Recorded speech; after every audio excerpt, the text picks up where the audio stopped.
Hey everybody!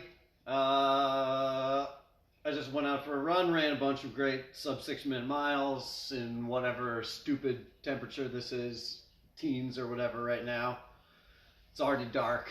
So I figured this would be a great time to talk about a really unusual wine. I should just be talking about the wines that I'm focused on for the holidays and Christmas, all of that. But I just did the Moose. I know I've already made a video about the Gattinara, blah blah blah. Anyway, whatever. I want to talk about this Cara Sur Tinto. This is from Argentina. It's not from Mendoza. This is not Malbec here. Let me tell you, not Malbec. Um, like when you think of Argentina, you think of Mendoza. You think of like clean, straight like fields. It's like flat plains basically. They're high elevation on they're like on the way to the Andes, but they're like flat, and the Andes are in the background up there, and you just have all these clean rows of vines. It's all Malbec and stuff. I know that's not the only thing that grows in Mendoza. There's a lot of other cool stuff. There's Sangiovese and Cabernet Sauvignon and Cabernet Franc and all kinds of wonderful things, some of which I work with. But this Cara Sur is from way up further north, up in San Juan, and then this is from Barreal, which is in the Valley de Calingasta. And the Calingasta Valley, I was just looking at it on Google Earth, and it's like you go up through another like set of lower mountains, foothills, and like you're getting up like into the sort of like the way to the Andes here. It is very rocky. It's very high elevation. The vineyards here are just under 5,000 feet above sea level. They're like 4,900 something feet above sea level. So they're high. And that is why, does it say? I forget the name. So that's why there's a mountain. That's why there's a mountain here. I forget the name of this mountain. It's one of the most famous peaks in the Andes here in Argentina. And Cara Sur refers to the south face, which is like, I think, the most famous difficult route of ascent up this mountain. So this is made by 4 people, 2 couples who make this together, and 2 of them, I wrote their names down because I was not going to remember their names. So there is Sebastian Zuccardi and Marcella Manini. I forget where they live. They might be down in San Juan, I think. And then Noria Año Gargiulo and Pancho Borcalo. I should have used better handwriting when I wrote these down. They live here in Barreal at the vineyards, and they are mountaineers. And so, like, that's what they live here. They climb mountains, and good place to live if you want to climb mountains. This vineyard was planted in approximately 1950, so this is like 70-year-old vines. It is 85% Bonarda Piemontese and 15% Barbera. Just going to get that out of my glass. They're trained up on trellises, like pergola style. So they're kept up off the ground to improve airflow on the grapes, and also to provide more shade for the grapes, because up here, 5,000 feet above sea level, getting into the foothills of the Andes and stuff, it's just always sunny, I think. The sun is omnipresent, and you need some shade, both on the grapes, and as a lot of my friends in Italy have told me, you need shade on the people working in the vineyards too, because otherwise it's terrible and oppressive, and it just makes it easier to work and like be an effective farmer if it's pleasant to be in the vineyards. So trained up on pergolas. What else can I say? This is a 3-acre vineyard, whole cluster fermentation, native yeast, spends 8 months in a concrete egg with like on the lees and stuff, and then no fining or filtration, and then it is bottled. They exclusively work with like traditional grape varieties, so they've got Bonarda, Barbera. They've got Criolla Chica, which is the Argentine name for Argentine iteration of Pais from Chile.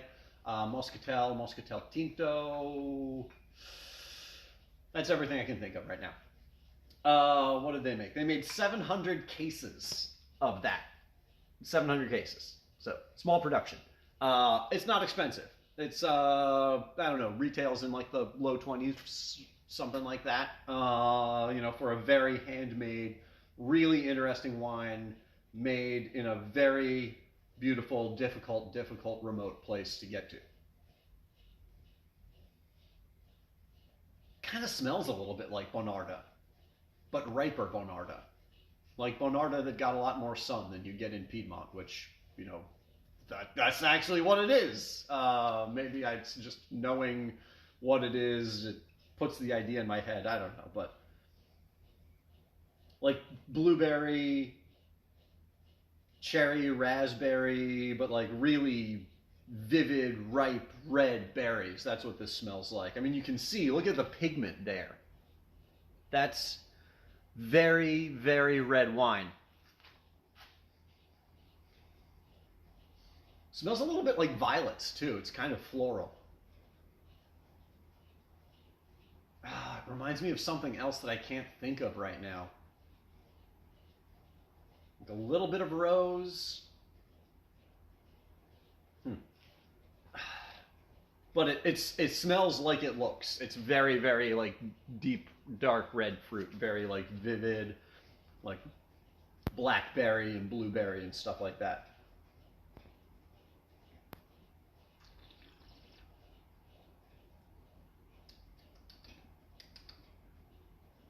That's pretty much how it is on the palate. Like,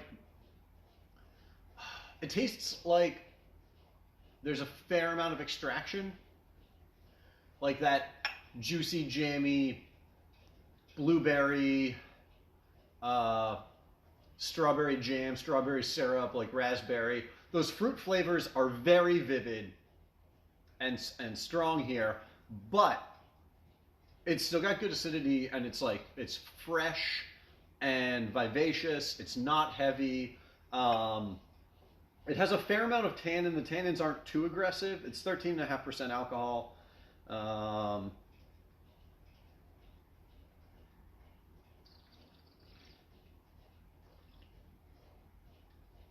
Yeah, a lot of juicy, ripe fruit, but then it turns a little bit tart. Then you get this tannin. It's very fruit skin, pithy, very back. Oh, what's that? More like raspberry and a little bit of spice. It's like a tiny bit of like wintergreen that comes back and lingers on the finish.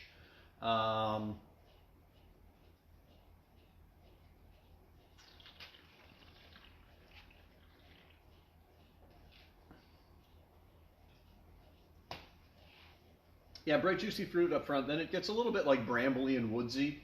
Maybe that's from the stems in the mid palate.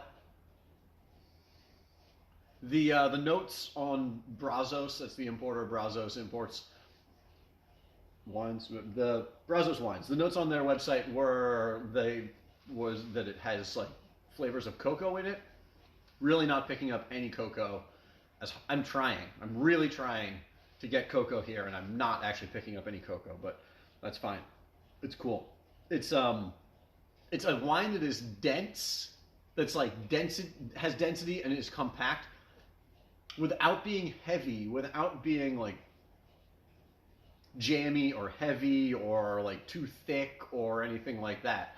It's compact and dense, but like still like clear and clean, it feels like, and has good acidity and is still like fun and uplifting. So it's really interesting and pretty cool and awesome. And really, for what it is, it's a pretty great value. Sometime soon, I guess sometime, maybe I'll wait until the new year, but at some point I'll open the Criolla, the one that is the iteration of Pais, because that should be totally different from this. Anyway, really cool. Natural, interesting wine from way up in the mountains, just about 5,000 feet above sea level in Argentina. There you go. I'm going to go make dinner.